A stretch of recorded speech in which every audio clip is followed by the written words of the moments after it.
ನಮಸ್ಕಾರ. ಗಡಿನಾಡ ಕನ್ನಡತಿ ವಿಶೇಷ ಕಾರ್ಯಕ್ರಮಕ್ಕೆ ಸ್ವಾಗತ. ನಾನು ಚೈತ್ರ ಕಲ್ಲಡ್ಕ. ಇವತ್ತಿನ ನಮ್ಮ ಅತಿಥಿ ಯಾರು ಅಂತ ಕೇಳಿದ್ರೆ, ಇವರ ವೃತ್ತಿಯಲ್ಲಿ ವೈದ್ಯೆ ಹಾಗೆ ಪ್ರವೃತ್ತಿಯಲ್ಲಿ ಸಾಹಿತಿ. ಡಾಕ್ಟರ್ ವಾಣಿಶ್ರೀ ಕಾಸರಗೋಡು ನಮ್ಮ ಜೊತೆಗಿದ್ದಾರೆ. ಮೊದಲಾಗಿ ಅವರನ್ನ ಕಾರ್ಯಕ್ರಮಕ್ಕೆ ಸ್ವಾಗತ ಮಾಡೋಣ, ಹಾಗೆ ಒಂದಷ್ಟು ಅವರ ಲೈಫ್ ಸ್ಟೈಲ್ ಅನ್ನ ಕೇಳ್ಕೊಂಡು ಬರೋಣ. ಮೇಡಮ್, ಕಾರ್ಯಕ್ರಮಕ್ಕೆ ಸ್ವಾಗತ. ನಮಸ್ತೆ. ಮೇಡಮ್, ನೀವು ವೃತ್ತಿಯಲ್ಲಿ ವೈದ್ಯರಾಗಿದ್ದೀರಾ, ಹಾಗೆ ಪ್ರವೃತ್ತಿಯಲ್ಲಿ ಸಾಹಿತಿ, ಹಾಗೆ ಸ್ಪೋರ್ಟ್ಸ್ ಪರ್ಸನ್, ಇದು ಎಲ್ಲವನ್ನ ಅಳವಡಿಸಿಕೊಂಡಿದ್ದೀರಾ. ಇದೆಲ್ಲ ಹೇಗೆ ಸಾಧ್ಯ ಆಯಿತು? ಚಿಕ್ಕಂದಿನಿಂದಲೂ ಆಸೆ ಇತ್ತ ನಿಮಗೆ ವೈದ್ಯರಾಗಬೇಕು ಅಂತ ಹೇಳಿ? ಬಾಲ್ಯದಲ್ಲೇ ಆಸಕ್ತಿ ಇತ್ತು, ಕ್ರೀಡೆಯಲ್ಲೂ ಆಸಕ್ತಿ ಇತ್ತು, ಕಲಿಕೆಯಲ್ಲೂ ಆಸಕ್ತಿ ಇತ್ತು, ಸಾಹಿತ್ಯದಲ್ಲೂ ಆಸಕ್ತಿ ಇತ್ತು, ಕಲಿಯುವಿಕೆಯಲ್ಲೂ ಮುಂದಿದ್ದೆ, ಆಟೋಟ ಕ್ಷೇತ್ರದಲ್ಲೂ ಮುಂದಿದ್ದೆ. ಅದು ನಂತರ ಅದು ಮುಂದುವರಿಸಲಿಕ್ಕೆ ಸುಲಭ ಆಯಿತು. ಅಂದ್ರೆ ನಿಮ್ಗೆ ಚಿಕ್ಕಂದಿನಿಂದಲೇ ಡಾಕ್ಟರ್ ಆಗ್ಬೇಕು ಅನ್ನೋಂತ ಆಸೆ ಇತ್ತ? ಅದು ಇತ್ತು, ಆಗ್ಲೇಬೇಕು ಅಂತ ಇತ್ತು. ಸೆಕೆಂಡ್ PUC ಆದ ನಂತರ ಅದು ಕೂಡಿ ಬಂತು.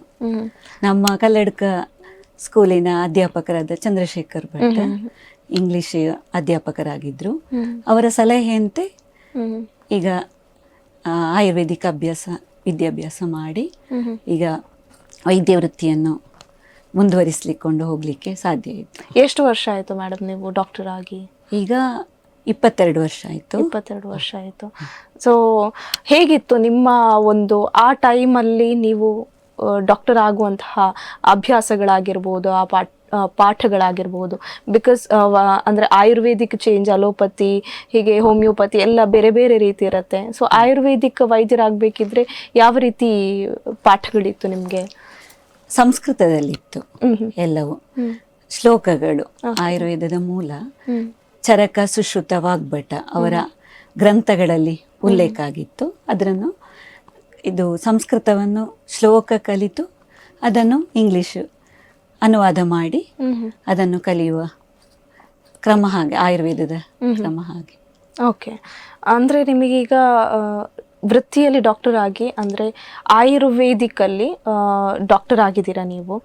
ಆಯುರ್ವೇದಿಕ್ ನಿಮಗೆ ಯಾಕೆ ಇಷ್ಟ ಆಯಿತು? ಅಂದರೆ ಬೇರೆ ಬೇರೆ ವೈದ್ಯ ವೃತ್ತಿಯನ್ನು ತಗೊಳ್ಬೋದಿತ್ತಲ್ಲ, ಆಯುರ್ವೇದಿಕನ್ನೇ ಯಾಕೆ ಚೂಸ್ ಮಾಡ್ಕೊಂಡ್ರಿ ಅಂತ? ಆಯುರ್ವೇದ ಇದು ಗಿಡಮೂಲಿಕೆಗಳಿಂದ ತಯಾರಿಸಿದ ಔಷಧಿ ಆದ ಕಾರಣ ಅದರಿಂದ ಆರೋಗ್ಯಕ್ಕೂ ಒಳ್ಳೆಯದು, ಸ್ವಾಸ್ಥ್ಯ ರಕ್ಷಣಂ ಅಂತ ಹೇಳುವಾಗ, ಅಂದರೆ ಸ್ವಸ್ಥರಲ್ಲಿ ಸ್ವಾಸ್ಥ್ಯವನ್ನು, ಆರೋಗ್ಯವನ್ನು ರಕ್ಷಣೆ ಮಾಡಲಿಕ್ಕೆ ಅದನ್ನು ಮೆಡಿಸಿನ್ ಆಗಿ ತಗೊಳ್ಬೇಕು ಅಂತಲೂ ಇಲ್ಲ. ಆರೋಗ್ಯ ಇರುವವರು ಹೀಗೆ ಇಮ್ಯುನಿಟಿ ಪವರಿಗಾಗಿ, ರೋಗ ನಿರೋಧಕ ಶಕ್ತಿಗಾಗಿ ಅದನ್ನು ಸೇವನೆ ಮಾಡ್ಬೋದು. ಆದ ಕಾರಣ ಅದರಲ್ಲಿ ಆಸಕ್ತಿ ಜಾಸ್ತಿ ಇತ್ತು, ಆಯುರ್ವೇದದಲ್ಲಿ ಆಸಕ್ತಿ ಜಾಸ್ತಿ ಬಂತು. ಓಕೆ ಮೇಡಮ್, ಈಗ ನೀವು ವೈದ್ಯರು ಮಾತ್ರ ಅಲ್ಲ, ಸಾಹಿತಿ ಕ್ಷೇತ್ರದಲ್ಲೂ ಕೂಡ ಒಂದು 5 ವರ್ಷದಿಂದ ನಿಮ್ಮದೇ ಒಂದು ಬರಹದಲ್ಲಿ ಪುಸ್ತಕಗಳನ್ನೆಲ್ಲ ಬಿಡುಗಡೆ ಮಾಡ್ಕೊಂಡು ಬಂದಿದ್ದೀರಾ.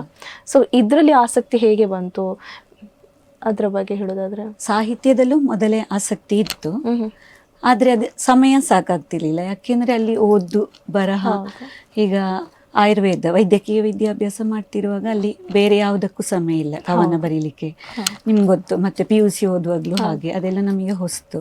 ಸೈನ್ಸ್ ಅಲ್ಲಿ ಸಮಯ ಇರುವುದಿಲ್ಲ. ಮತ್ತೆ ಕಲ್ಲಡ್ಕ ಶಾಲೆಯಲ್ಲಿ ಓದ್ತಾ ಇರುವಾಗ ಅಲ್ಲಿ ಸ್ಪೋರ್ಟ್ಸಲ್ಲಿ ಇರುವ ಕಾರಣ ಅಲ್ಲಿ ಕ್ರೀಡಾ ತಂಡದ ನಾಯಕಿಯಾಗಿದ್ದೆ. ಹಾಗಿರುವಾಗ ಕ್ರೀಡೆಯನ್ನು, ಕಬಡ್ಡಿ, ಖೋ ಖೋ ಅದನ್ನು ಪ್ರಾಕ್ಟೀಸ್ ಮಾಡ್ತಾ ಇರುವಾಗ ಸಮಯ ಸಾಕಾಗ್ತಿರ್ಲಿಲ್ಲ ಯಾವುದಕ್ಕೂ.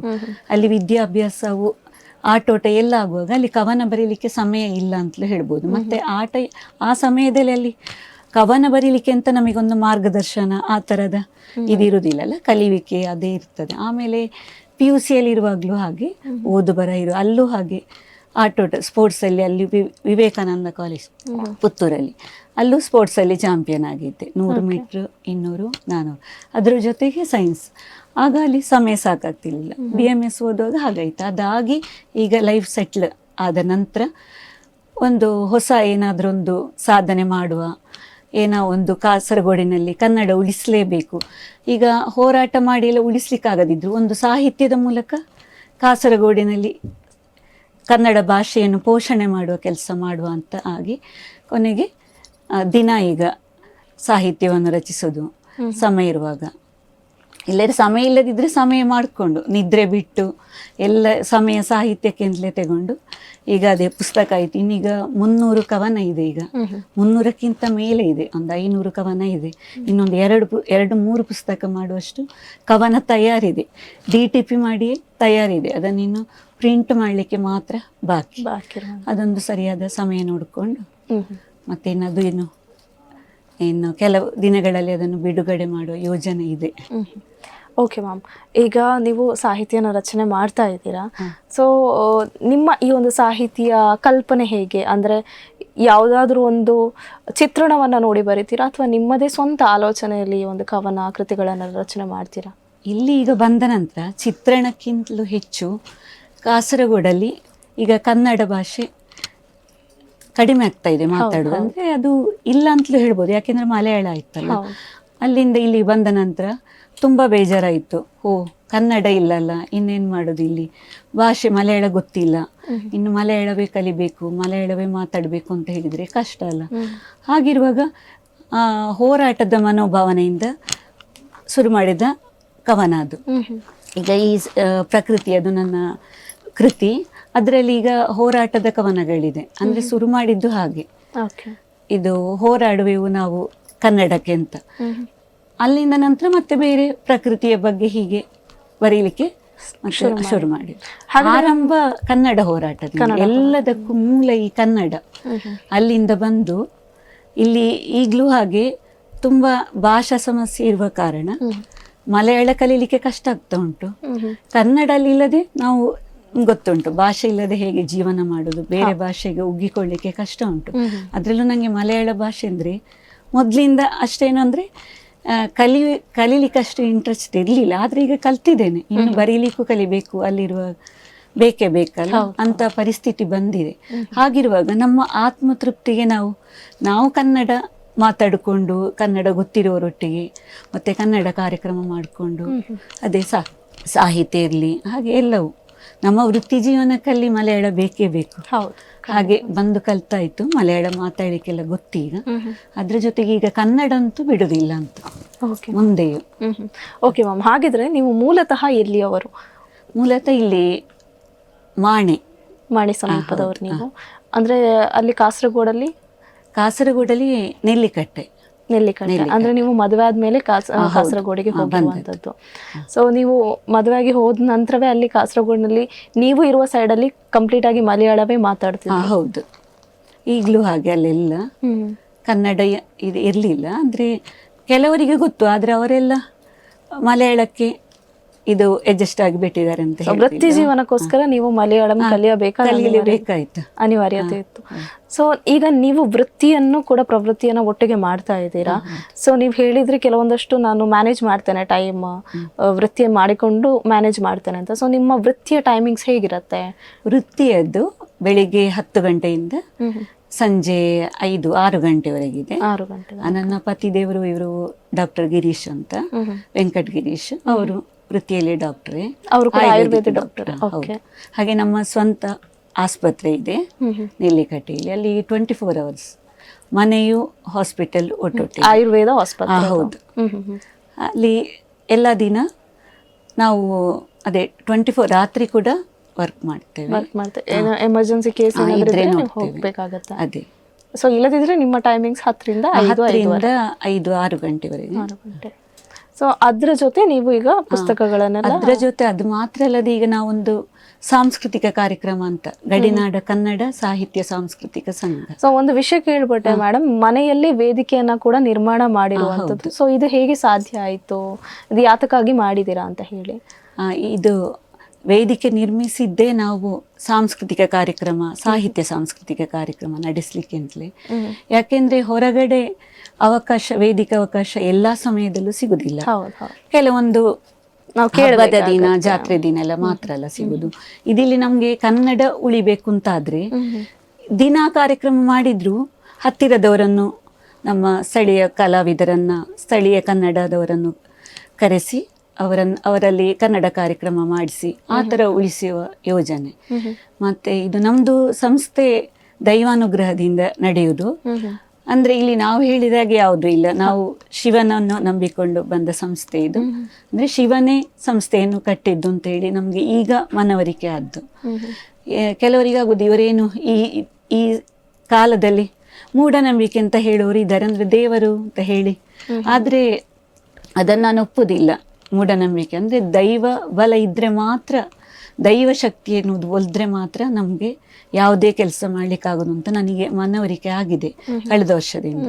ಯಾಕೆಂದ್ರೆ ಇಲ್ಲಿ ನಾವು ಹೇಳಿದಾಗ ಒಂದು ನಡೀತಾ ಇಲ್ಲ, ಆಗುದೇ ಬೇರೆ. ಕ್ಷಣ ಕ್ಷಣ ಹೆಜ್ಜೆ ಹೆಜ್ಜೆಗೂ ಹಲವಾರು ಬದಲಾವಣೆ, ಎಲ್ಲ ಯಶಸ್ಸಿನ ಹೆಜ್ಜೆ, ಎಲ್ಲಿ ಒಂದು ವಿಘ್ನಗಳಿಲ್ಲ. ಶಿವ ಅದೇ ನಮ್ಮ ಪ್ರಥಮ ನೃತ್ಯ ಕಾರ್ಯಕ್ರಮ ನಡೆಸಿದ್ದೆ ನಾವಿಲ್ಲಿ ಪುತ್ತೂರಲ್ಲಿ ಮಹಾಲಿಂಗೇಶ್ವರ ದೇವಸ್ಥಾನದಲ್ಲಿ. ಶತಸಂಭ್ರಮವು ನಾವು ಪುತ್ತೂರಲ್ಲಿ ಮಾಡಿದ್ದು. ಅದು ದೇವರು ಒದಗಿಸಿದ್ದು ಅಂತ ನಾವು ಗ್ರಹಿಸೋದು. ಅಂದ್ರೆ ಬೇರೆಲ್ಲೂ ನಮಗೆ ಮಾಡಲಿಕ್ಕೆ ಆಗ್ಲಿಲ್ಲ, ಅಂದ್ರೆ ಅಲ್ಲಿ ದೇವರೇ ಕರೆಸಿ ಮಾಡಿಸಿದಾಗಿತ್ತು. ಈಗಲೂ ಹಾಗೆ. ಈಗ ಮನೆಯಲ್ಲಿ ನೀವು ಕೇಳಿದ್ರಲ್ಲ ಹೇಗೆ ಕಟ್ಟಿದ್ರಿ, ಇದು ಶಿವನೇ ನಿರ್ಮಿಸಿದ್ದು ಅಂತ. ಯಾಕೆಂದ್ರೆ ನಮ್ಮ ಮನೆ ಹೆಸರು ಶ್ರೀಗಿರಿ ನಿಲಯ, ಅಲ್ಲಿ ಶ್ರೀಗಿರಿ ಹೆಸರೇ ಶಿವನ ಹೆಸರು ಉಂಟು. ಹಾಗೆ ಇಲ್ಲಿ ಶಿವ ನಟರಾಜ, ಸಾಂಸ್ಕೃತಿಕ ಸಾಹಿತ್ಯ ಎಲ್ಲ ಕಾರ್ಯಕ್ರಮಗಳು ಶಿವನಿಗೆ ಬೇಕು. ಹಾಗಾಗಿ ಕಾಸರಗೋಡಿನಲ್ಲಿ ಕನ್ನಡ ಭಾಷೆಯ ಪೋಷಣೆಗೆ ಶಿವ ಕಟ್ಟಿದಾಗೆ ಹಾಗೆ ನಮ್ಗೊಂದು ಅನುಭವಕ್ಕೆ ಬಂದಿದೆ ಅಂತ. ಮತ್ತೆ ಯಾವ ಟೈಮಲ್ಲಿ ನಿರ್ಮಿಸಿದ್ದು ಅನ್ನೋ ಇದು 2022ರಲ್ಲಿ ನಮ್ಮ ಸಂಸ್ಥೆ ಶುರು ಮಾಡಿದ್ದು. ಸೊ ಯಾರ ಯೋಜನೆ ಮೇಡಮ್ ಇದನ್ನೊಂದು ಸಂಸ್ಥೆಯನ್ನ ಕಟ್ಟಬೇಕು ಅನ್ನುವಂಥದ್ದು ಯೋಜನೆ ಯಾರದ್ದು? ಇದು ಡಾಕ್ಟರ್ ಶೇಖರ ಜೆಕ್ಕರ್ ಇದ್ದಾರಲ್ಲ, ಅವರೆಲ್ಲ ನಮಗೆ ಸ್ಫೂರ್ತಿ. ಅವರು ಕಾರ್ಯಕ್ರಮ ಮಾಡ್ತಾ ಇದ್ರು, ಅದನ್ನೆಲ್ಲ ನೋಡುವಾಗ ನಮ್ದು ಒಂದು ಸಂಸ್ಥೆ ಅಂತ ಯಾಕೆ ಕಟ್ಟಬಾರ್ದು. ಅವರು ಬೆಳದಿಂಗಳ ಸಾಹಿತ್ಯ ಸಮ್ಮೇಳನ ಅಂತ ಮಾಡ್ತಿದ್ರು, ಅಲ್ಲಿ ಹೋಗಿ ಅವರು ಸಾಂಸ್ಕೃತಿಕ ಕಾರ್ಯಕ್ರಮ ಮಾಡುದು, ಸಾಹಿತ್ಯ ಕಾರ್ಯಕ್ರಮ ಮಾಡುದು, ಅದೆಲ್ಲ ನೋಡುವಾಗ ನಮಗೂ ಮಾಡ್ಬೋದು ಈ ಥರ ಒಂದು ಕಟ್ಟಿ ಅಂತ ಹೇಳಿ ಒಂದು ಆ ಥರ ಅದನ್ನು ನೋಡಿ ಅದನ್ನು ಪ್ರೇರಣೆ ಅಂತ ಹೇಳ್ಬೋದು ಅವರೆಲ್ಲ.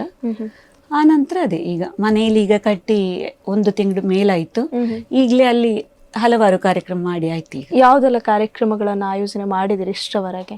ತುಂಬಾ ಕಾರ್ಯಕ್ರಮ, ಅಂದ್ರೆ ಈಗ ಕರೆಕ್ಟ್ ಸರಿಯಾಗಿ 230 ಕಾರ್ಯಕ್ರಮ ಆಯ್ತು. ಸೇವಾ ರೂಪದ ಕಾರ್ಯಕ್ರಮ 200. ಅಂದ್ರೆ ಸೇವಾ ರೂಪದ ಕಾರ್ಯಕ್ರಮ ಅಂದ್ರೆ ಎಲ್ಲೂ ನಾವು ಧನ ಸಹಾಯ ಕೇಳುದಿಲ್ಲ. ಈಗ ದೇವಸ್ಥಾನಗಳಲ್ಲಿ ನಾವು ಕೇಳ್ತೇವೆ ವೇದಿಕೆ ಕೊಡ್ಬೋದಾ ಅಂತ ಕೇಳ್ತೇವೆ, ಕೆಲವರು ಅವರೇ ಕೊಡ್ತಾರೆ ಕೆಲವು ದೇವಸ್ಥಾನಗಳು. ಹಾಗೆ ಕೇಳುವಾಗ ನಾವು ದುಡ್ಡು ಬೇಕು ಅಂತ ಕೇಳಿದ್ದದಿಲ್ಲ, ಇಷ್ಟು ಕೊಡಿ ಅಷ್ಟು ಕೊಡಿ ಅಂತ ಕೇಳಿದ್ದದಿಲ್ಲ. ನಾವು ಸೇವೆಗೆ ಒಂದು ಅವಕಾಶ ಕೊಡಿ ಅಂತ ಕೇಳಿದ್ದು. ಆ ನಂತರ ಸಂಸ್ಕೃತಿ ಇಲಾಖೆ ಎಲ್ಲ ಇದೆ ಅಲ್ಲ, ಅಲ್ಲಿಯೂ ನಾವು ಇದುವರೆಗೆ ಅಪ್ಲಿಕೇಶನ್ ಹಾಕ್ಲಿಲ್ಲ ಹಣಕ್ಕೆ. ನಮ್ಮ ಸಂಸ್ಥೆಯ ಬ್ಯಾಂಕ್ ಅಕೌಂಟೇ ಈಗ ಶುರು ಮಾಡಲಿಲ್ಲ, ಇಲ್ಲ ಅದು ಅಕೌಂಟೇ ಇಲ್ಲ, ಅದೆಲ್ಲ ಇನ್ನು ಆಗ್ಬೇಕಷ್ಟೇ. ಹಾಗೆ ನಮ್ಮದು ಎಲ್ಲ ಸೇವಾ ಮನೋಭಾವದಿಂದ ಮಾಡಿದ ಕಾರ್ಯಕ್ರಮ ಅಂತ. ಸೊ ಇದರಿಂದ ಏನು ಬೆನಿಫಿಟ್ಸ್ ಮ್ಯಾಮ್? ಅದೇ ಹಾಗೆ ಕೇಳಿದವರು ಅದೇ ಏನಿದೆ ಏನು ಅದರಲ್ಲಿ ನಮ್ಮ ಒಂದು ಆತ್ಮತೃಪ್ತಿಗೆ. ಈಗ ನಾನು ಹೇಳಿದ್ದು ದುಡಿಯುವುದು, ದುಡ್ಡನ್ನು ಕಾರ್ಯಕ್ರಮಕ್ಕೆ ಮೀಸಲಿಡುವುದು. ಹಾಗೆ ಈಗ ಎಷ್ಟು ದುಡ್ಡನ್ನು ಈಗ ಮೀಸಲಿಟ್ಟೆ ಅಂತ ಹೇಳಿದ್ರೆ ಅದನ್ನು ಲೆಕ್ಕ ಹಾಕಿದ್ರೆ ಒಂದು 2 ಮನೆಯೂ ಕಟ್ಬೋದು ಅಂತ ಹೇಳಿದ್ವಿಲ್ವಾ, ಅಷ್ಟರ ಮಟ್ಟಿಗೆ ಖರ್ಚಾಗಿದೆ. ಯಾಕೆಂದ್ರೆ ಅಲ್ಲಿ ಕಲಾವಿದರಿಗೆ ನಾವು ಕಾರ್ಯಕ್ರಮದ ನಂತರ ಸ್ಮರಣಿಕೆ ಕೊಡ್ತಾ ಇದ್ದೆವು. ಈಗ ಒಂದು 30 ಜನ ಇರ್ತಿದ್ರು, ಕೆಲವೊಂದರಲ್ಲಿ 10 ಜನ ಕಲಾವಿದರಿದ್ರು. ಮತ್ತೆ ಕಲಾವಿದರು ಹಾಗೆ ಅವರೇನು ಧನ ಅಪೇಕ್ಷೆಯಿಂದ ಬಂದದ್ದಲ್ಲ, ನಮ್ಮ ಸಂಸ್ಥೆ ಸೇವಾ ಮನೋಭಾವನೆಯಿಂದಲೇ ಬಂದದ್ದು. ಹಾಗೆ ಬರುವವರಿಗೆ ನಮ್ಮದೊಂದು ನೆನಪಿನ ಕಾಣಿಕೆ ಅಂತ ಹೇಳಿದ್ರು. ಹಾಗೆ ಸಂಸ್ಥೆ ವತಿಯಿಂದ ಸ್ಮರಣಿಕೆ ಈ 230 ಕಾರ್ಯಕ್ರಮದಲ್ಲೂ ಸ್ಮರಣಿಕೆ ಕೊಡ್ತಾ ಬಂದಿದ್ದೇವೆ. ಮತ್ತೊಂದೇನು ಅಂದರೆ ಈ ಕಾಸರಗೋಡಲ್ಲಿ ಕನ್ನಡ ಅಂತ ಹೆಸರು ಒಂದು ಸಂಸ್ಥೆಗೆ ಇಟ್ಟುಕೊಂಡು ನಿರಂತರ ಕಾರ್ಯಕ್ರಮ ಮಾಡೋದು ನಮ್ಮ ಸಂಸ್ಥೆ ಮಾತ್ರ ಅಂತ ಹೇಳ್ಬೋದು. ಅಂದ್ರೆ ಬೇರೆ ಸಂಸ್ಥೆ ಇದೆ, ಆದ್ರೆ ಆ ಸಂಸ್ಥೆಗೆ ಕನ್ನಡ ಅಂತ ಹೇಳಿ ಅವರು ಹೆಸರು ಇಡ್ಲಿಲ್ಲ, ಬೇರೆ ಹೆಸರು ಇದೆ.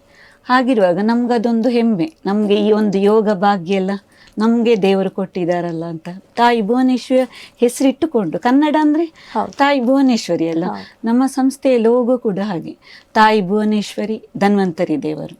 ಧನ್ವಂತರಿ ದೇವರು ಆರೋಗ್ಯದ ಅಧಿದೇವತೆ. ಆರೋಗ್ಯ ಇದ್ರೆ ಮಾತ್ರ ನಾವು ಏನಾದರೂ ಮಾಡಲಿಕ್ಕೆ ಸಾಧ್ಯ. ಹಾಗೆ ದೇವರನ್ನು ಅಲ್ಲಿ ಬಿಂಬಿಸಿದ್ದೇವೆ. ಆಮೇಲೆ ಮುಂದೆ ಕನ್ನಡ ಮಾಡುದು ಅಂತ ಹೇಳಿ ತಾಯಿ ಭುವನೇಶ್ವರಿದ್ದು. ಹಾಗೆ ಮುಂದೊಂದಿನ ಕಾಸರಗೋಡು ಕನ್ನಡ ಆಗ್ಬೋದು ಅಂತ ಹೇಳುವ ಒಂದು ವಿಶ್ವಾಸ ಇದೆ. ಹಾಗೆ ಆಗ್ತದೆ ಅಂತ. ಏನೋ ಒಂದು ಬದಲಾವಣೆ ಅಂತೂ ನಾವು ಮಾಡ್ತೇವೆ, ಮುಂದೆ ಸಾಧ್ಯ ಆಗ್ಬೋದು. ಅದು ಖಂಡಿತ. ಅದು ಸಂಘಟನೆಯಲ್ಲಿರೋದು, ಎಲ್ಲರೂ ಕೂಡಿ. ಹಾಗೆ ಇನ್ನು ಇದು ಈಗ ನಮ್ಮದು ಸಾಂಸ್ಕೃತಿಕ ಕಾರ್ಯಕ್ರಮಕ್ಕೆ ಮಾತ್ರ ಮೀಸಲಾಗಲಿಲ್ಲ, ಬೇರೆ ಬೇರೆ ಕಾರ್ಯಕ್ರಮ ಅಂದರೆ ಈಗ ಇದು ಮೊನ್ನೆ ಕೆಂಪೇಗೌಡರ ನುಡಿನಮನ ಅವರಿಗೆ ಮಾಡಿದ್ದೆವು. ನೆಕ್ಸ್ಟ್ ಇದು ನಾಡಿದ್ದು ಆದಿತ್ಯವಾರ ವಚನಗಳ ಬಗ್ಗೆ ಕಾರ್ಯಕ್ರಮ. ಹಾಗೆ ನಮ್ದು ಗುಣಮಟ್ಟದ ಕಾರ್ಯಕ್ರಮ ಅಂದ್ರೆ ಒಂದು ಕಾರ್ಯಕ್ರಮ ಹೌದು ಆ ಥರ. ಈಗ ಹಿರಿಯ ಸಾಹಿತಿಗಳಿದ್ದಾರಲ್ಲ, ಈಗ ಪೊಟ್ಟಿಪಲ ನಾರಾಯಣ್ ಭಟ್ ಅವರು ನನ್ನ ಮಾವನವರು, ಕಾಸರಗೋಡಿನ ಹೆಸರಾಂತ ಪ್ರಖ್ಯಾತ ಆಶುಕವಿ ಅವರು. ಅವರು ಕೈಯಾರ ಕಿಂಜಣ್ಣರ ಇದ್ದಾರಲ್ಲ, ಅವರ ಶಿಷ್ಯರು. ಅವರ ಹೆಸರಿನಲ್ಲಿ ನಾವು ಅವರಿಗೆ ನುಡಿನಮನ ಸಲ್ಲಿಸಿದ್ದೆವು. ಅದೀಗ ನಮ್ಮ ಮನೆ ಅವರು ವಾಸವಿದ್ದ ಮನೆ, ಅಂದರೆ ಅಷ್ಟು ಹಿರಿಯ ಕವಿಗಳು ಪೊಟ್ಟಿಪಲನ. ಹಾಗಿರುವಾಗ ನಮ್ಮ ಮನೆಗೆ ಅದೊಂದು ಒಳ್ಳೆಯ ಒಂದು ಎಂತ ಹೇಳೋದು, ಅದು ಅವರ ಒಂದು ಅಷ್ಟು ಒಳ್ಳೆ ಸಾಹಿತಿಗಳು ಇದ್ದ ಅವರ ಆಶೀರ್ವಾದ ಪೂಜನೀಯ ಸ್ಥಳ ಅಂತ ಹೇಳ್ಬೋದು. ಯಾಕೆಂದ್ರೆ ಅಂತ ಒಂದು ಸ್ಥಳದಲ್ಲಿ ಈಗ ನಾವು ಮನೆಯು ಕಟ್ಟಿ ಅಲ್ಲೂ ವೇದಿಕೆ ಕಟ್ಟಿದೆವು. ಇನ್ನೊಂದು 2 ವೇದಿಕೆ ಇದೆ ನಮ್ಮ ಮನೆಯಲ್ಲಿ. ಒಂದು ಈಗ ಪೊಟ್ಟಿಪಲ ನಾರಾಯಣ್ ಭಟ್ ಅವರ ಮಾವನ ಹೆಸರಲ್ಲಿ ವೇದಿಕೆ, ಅದು ಇನ್ನೊಂದು ಶಿವದುರ್ಗ ವೇದಿಕೆ. ಮತ್ತೊಂದು ಹೇಳಲೇಬೇಕು ಅಂದ್ರೆ ನಮ್ದು ಸತ್ಯನಾರಾಯಣ ಭಜನಾ ಮಂದಿರ ಅಂತ ಇದೆ ಪೊಟ್ಟಿಪಲ. ಅದು ನಮ್ಮ ಒಡೆತನದಲ್ಲೇ ನಡೀತಾ ಇದ್ದ ಒಂದು ಮಂದಿರ. ಅಲ್ಲಿ 30 ವರ್ಷಗಳ ಹಿಂದೆ ಮಾವ ತಿಂಗಳ ಸತ್ಯನಾರಾಯಣ ಭಜನೆ ನಡೆಸ್ತಾ ಇದ್ರು. ಇನ್ನೀಗ ನಾವು ಅದನ್ನು ಮುಂದುವರಿಸ್ತಾ ಹೋಗ್ತೇವೆ. ಹಾಗೆ ನಮ್ಗೀಗ ಒಂದು ಕಾರ್ಯಕ್ರಮ ಮಾಡಬೇಕು ಅಂತಾದ್ರೆ 3 ವೇದಿಕೆ, ಮನೆಯಲ್ಲಿ 2 ವೇದಿಕೆ, ಆಮೇಲೆ ಸತ್ಯನಾರಾಯಣ ಭಜನಾ ಮಂದಿರ. ಅಲ್ಲಿ ನಮ್ಮ ಇನ್ನೊಂದು ಮನೆ ಇದೆ ಪೊಟ್ಟಿಪಲ, ಅಲ್ಲಿ ಈಗ ವೇದಿಕೆ ಇದೆ. ಹಾಗಿರುವ ದೇವರೀಗ ಇದೆಲ್ಲ ದೈವ ಬಲ ಅಲ್ಲ, ಒಂದೇ ಕಾಲದಲ್ಲಿ ಈಗ ಒಂದು ದಿನ 3 ಕಡೆ ಕನ್ನಡ ಉಳಿಸುವ ಕಾರ್ಯಕ್ರಮ ಮಾಡ್ಬೋದು. ಅದೆಲ್ಲ ನಮ್ಗೆ ಬಯಸದೇ ಬಂದ ಭಾಗ್ಯ ಅಂತ ಹೇಳಿದ್ರಲ್ಲ, ಅನ್ಎಕ್ಸ್ಪೆಕ್ಟೆಡ್ ಅಂತ ಹೇಳ್ತಾರೆ, ಸರ್ಪ್ರೈಸ್ ಅಂತ. ಅದನ್ನು ಹೇಗೆ ಹೇಳುದು ಅಂತಲೇ ಗೊತ್ತಾಗೋದಿಲ್ಲ, ವಾಕ್ಯವೇ ಇಲ್ಲ. ಅಷ್ಟೊಂದು ಆಶ್ಚರ್ಯ ಹೇಗೆ ನಡೀತಾ ಎಲ್ಲ ಬದಲಾವಣೆ ಅಂತ ಹೇಳಿದ್ರೆ ಅದು ಒಂದೊಂದು ಹೆಜ್ಜೆಗೂ. ಈಗ ನೀವಿಲ್ಲಿ ಅವಕಾಶ ಕೊಟ್ಟಿದ್ದೀರಿ ನಮ್ಮ ಸಂಸ್ಥೆಯ ಕಾರ್ಯವನ್ನೆಲ್ಲ ಹೇಳಲಿಕ್ಕೆ. ಹಾಗೆ ನಿಮಗೂ ಒಂದು ಈ ಸಂದರ್ಭದಲ್ಲಿ ಕೃತಜ್ಞತೆ ಹೇಳ್ತೇನೆ.